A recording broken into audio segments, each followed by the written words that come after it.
Kashmir news میں ایک بار پھر آپ کا خیر مقدم ہے۔ سری نگر میں پرنسپل سیکرٹری ہاؤسنگ اور شہری ترقی نے ڈل جھیل کے تحفظ کو لے کر ایک جائزہ میٹنگ لی۔ اس میٹنگ میں ڈویژنل کمشنر کشمیر پانڈورنگ پولے نے بھی شرکت کی۔ میٹنگ میں ویسٹرن فار شیور روڈ کے علاوہ کئی دیگر تحفظاتی پروجیکٹوں پر کام کا جائزہ لیا گیا۔ Lakes and waterways development authority کے وائس چیئرمین طفیل متو کے علاوہ کئی افسران نے شرکت کی۔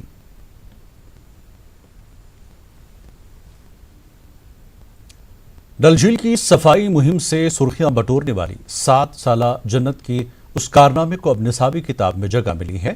جنت اور ان کے والد نے مسرت کا اظہار کیا اور کہا کہ وہ ڈل جھیل کی صفائی کے مشن کو مزید آگے لے جائیں گے۔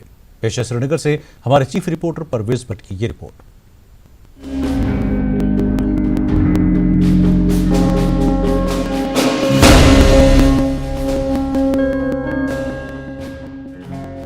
شہرائے آفاق جھیل ڈل کے آس پاس رہنے والے لوگ ان دنوں بے حد مسرور ہیں، کیونکہ 7 سالہ جنت کی جانب سے ڈل جھیل کی صفائی مہم کے کارنامے کو حیدرآباد کے ایک اسکول نے اپنی نصابی کتاب میں شامل جو کر لیا ہے۔ جنت کی اس مہم کا تذکرہ ایک ہندی کتاب میں کیا گیا ہے۔ جنت 2 سال پہلے اس وقت سرخیوں میں آئی تھی جب وزیر اعظم نریندر مودی نے اس ننھی بچی کے جذبے کی ستائش کی تھی۔ جنت اپنے والد طارق احمد کے ساتھ جھیل ڈل کی صفائی کے مشن پر ہے۔ جنت کا کہنا ہے کہ انہیں صرف ڈل جھیل کی فکر نہیں ہے بلکہ دہلی میں بڑھتی آلودگی پر بھی تشویش ہے۔ مجھے بہت خوشی ہوتی ہے جب میں یہ سنتی ہوں، لیکن میں ایک بات بتاتی ہوں، میں بابا کو بھی بہت تھینکس بولنا چاہتی ہوں کیونکہ انہوں نے مجھے یہاں تک پہنچایا ہے اور آگے جا کے بھی مجھے وہ بہت آگے پہنچائیں گے۔ یہ میں نے کبھی نہیں سوچا تھا، لیکن میرے بابا نے یہ سوچ لیا اور یہ ہو گیا ابھی۔ کیا میسج دینا چاہیں گے آپ ڈل کے حوالے سے یا باقی جھیلوں کے حوالے سے؟ کیا میسج ہوگا آپ کا؟ تھوڑا ادھر کی طرف دیکھیں۔ میں ان کو یہ بولنا چاہتی ہوں کہ اس ڈل کو بالکل خراب مت کرو اور دلی کو بھی خراب مت کرو۔ یہ اگر میں یہاں کی بات نہیں کر رہی ہوں، جہاں پر بھی کوڑا ہوگا وہاں پر۔ آگے بھی آپ کا یہ مشن جاری رہے گا ایسے جیسے آپ نے ڈل بچانے کا کام کیا ہے؟ ہاں۔ اس موقع پر جنت کے اہل خانہ اور خاص کر ان کے والد طارق احمد نے بے پناہ خوشی کا اظہار کیا ہے۔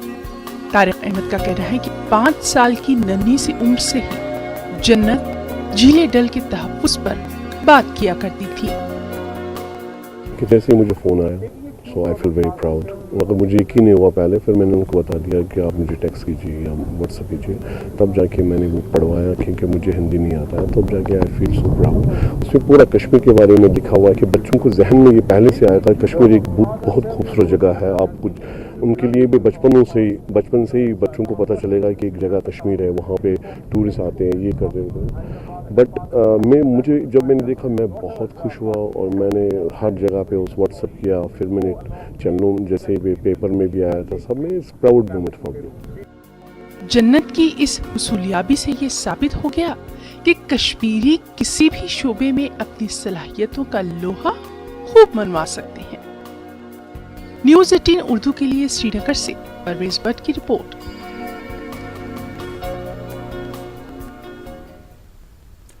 نیشنل کانفرنس کے سینئر لیڈر ڈاکٹر مصطفی کمال نے ہند چین تناؤ پر تشویش کا اظہار کیا ہے۔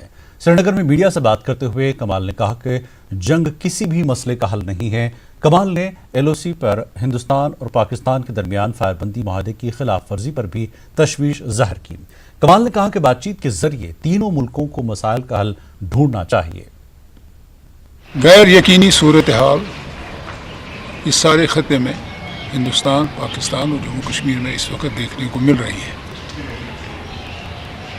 باتیں ٹکراؤ کی جا رہی ہیں، باتیں ایک دوسرے کو پچھاڑنے کی جا رہی ہیں، لیکن کہیں بھی کوئی بھی معمولی سا اشارہ نہیں مل رہا ہے کہ یہ تناؤ جو ہے، جو ایک نمک خیز صورت اختیار کر گیا ہے، خاص کر جموں کشمیر کو لیتے ہوئے، اس کا बगौर जायज़ा लिया जाए क्या वजह है कि मारामारी हमारी सरहदों पे ही नहीं, चाहे वो चीन के साथ हो, चाहे वो पाकिस्तान के साथ हो, आए दिन का सिलसिला बंद होना चाहिए। कि क्या हमारे मुल्क में, हिंदुस्तान की सरकार में कोई ऐसा एक बंदा नहीं है जो अमन की बात करे, खैर सगाली की बात करे, आपसी मसले जो हैं गुफ्त शनीद के ज़रिए से, बाहमी इत्तेफाक के ज़रिए से उनको हल करने की कोशिश करें, ताकि जो जंग के बादल इस वक्त मंडला रहे हैं वो छट जाए। बीजेपी के नायब सदर सूफी मोहम्मद यूसुफ ने कहा है कि चीन की जारहियत के खिलाफ हिंदुस्तान उठ खड़ा हुआ है, जबकि फौजियों की शहादत को भी ज़ाया नहीं होने दिया जाएगा। अनंतनाग में वीडियो कॉन्फ्रेंस के जरिए मुनक़दा माइनॉरिटी मोर्चे की जानिब से पार्टी रैलियों में शिरकत के मौके पर सूफी यूसुफ ने इन बातों का इजहार किया। इस मौके पर उन्होंने पार्टी सदर रविंद्र रैना का हवाला देते हुए कहा कि बीजेपी ने हमेशा से अक़लियतों की तर्जुमानी की है, जबकि वज़ीर आज़म नरेंद्र मोदी मुल्क के सभी तबकों की यकसां तरक्की के लिए वादाबंद है।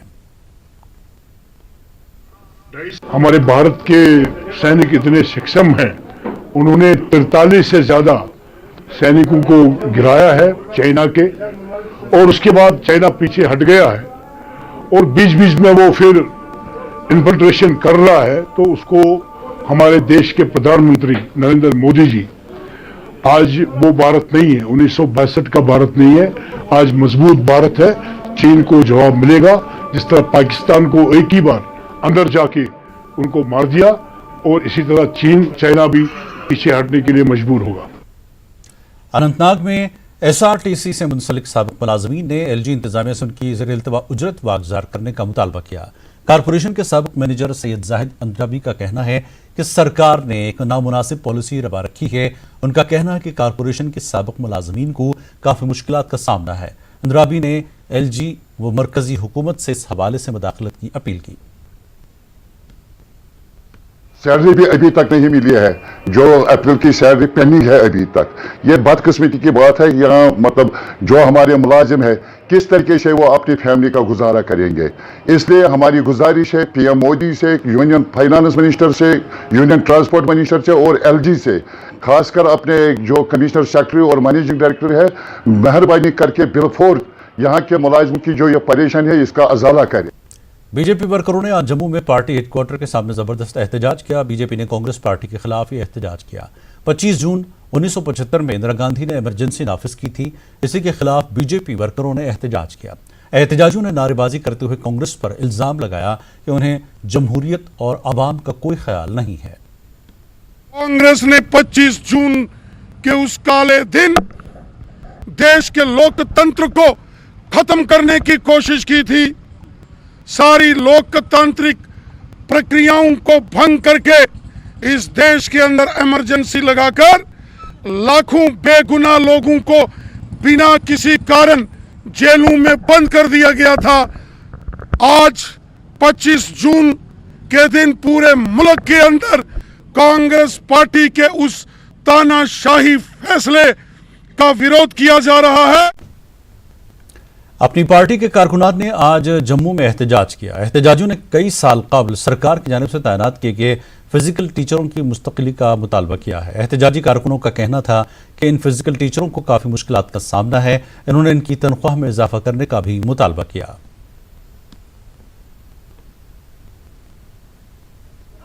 नेशनल और इंटरनेशनल जो मेडल्स हैं वो 2 रुपये और 3 रुपये और 5 रुपये में सेल किए गए हैं। जो हमारे मेडल्स बच जाएंगे वो हम यहाँ के लेफ्टिनेंट गवर्नर को, प्राइम मिनिस्टर ऑफ इंडिया को, स्पोर्ट्स मिनिस्टर को हम यहाँ पे सरेंडर कर रहे हैं और उन्हें तोहफे के तौर पे भेज रहे हैं। अगर 7 दिन में कोई पॉजिटिव रिजल्ट रहबरे खेल फिजिकल एजुकेशन टीचर्स के हक में नहीं आता है तो जम्मू कश्मीर अपनी पार्टी पूरे जम्मू कश्मीर में रहबरे खेल फिजिकल एजुकेशन टीचर्स के हक में आंदोलन शुरू करेगी। वक्त एक और ब्रेक के बाद फिर लौटेंगे।